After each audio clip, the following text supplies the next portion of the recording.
बात सदियों पुरानी है। मेवाड़ के पास एक छोटा सा राज्य था, मेड़ता। इसी मेड़ता की एक छोटी सी राजकुमारी थी, मीरा। बचपन से ही मीरा का मन संसार की चकाचौंध में नहीं लगता था। जब और बच्चे खेल कूद में व्यस्त होते, मीरा किसी कोने में बैठकर अपने ठाकुर जी यानी भगवान कृष्ण की मूर्ति से बातें करती। उनके लिए वो सिर्फ एक मूर्ति नहीं, बल्कि उनके प्यारे सखा, उनके प्रेमी, उनके सब कुछ थे। एक बार एक संत उनके घर आए। उन्होंने मीरा की हाथ की रेखाएं देखीं और कहा, ये बच्ची साधारण नहीं है, इसका प्रेम अलौकिक है, ये कृष्ण की दीवानी होगी। घर वाले मुस्कुराए, लेकिन किसे पता था कि ये शब्द इतिहास में लिखे जाने वाले थे। समय बीता और मीरा का विवाह मेवाड़ के शक्तिशाली राणा सांगा के पुत्र राजकुमार भोजराज से हुआ। अब वो मेड़ता की राजकुमारी नहीं, मेवाड़ की रानी थीं। उनके चारों ओर वैभव था, राजसी ठाठ बाट था। हर लड़की का सपना होता है ऐसी जिंदगी, लेकिन मीरा का सपना तो कुछ और ही था। राजमहल के सुख, गहने, कपड़े, कोई भी चीज मीरा को आकर्षित नहीं कर पाई।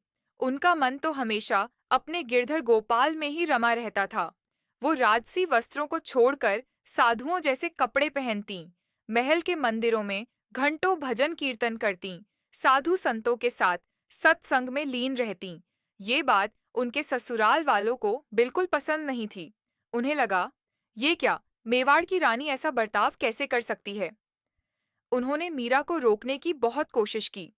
ताने कसे गए, अपमान किया गया, यहाँ तक कि उन्हें विष का प्याला भी दिया गया, ये सोचकर कि शायद इससे उनकी भक्ति भंग हो जाएगी या वो दुनियावी बन जाएंगी।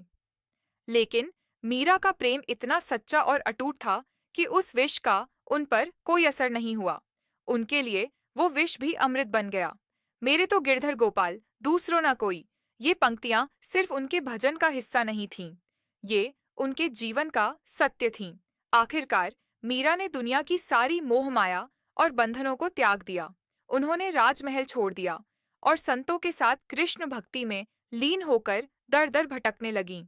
वृंदावन, द्वारका, जहां जहां उनके गिरधर थे, वहीं उनका निवास था।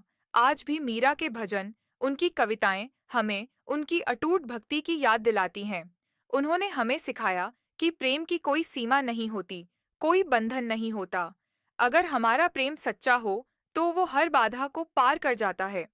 मीराबाई ने दुनिया को दिखा दिया कि भक्ति सिर्फ पूजा पाठ नहीं, ये तो आत्मा का परमात्मा से मिलन है।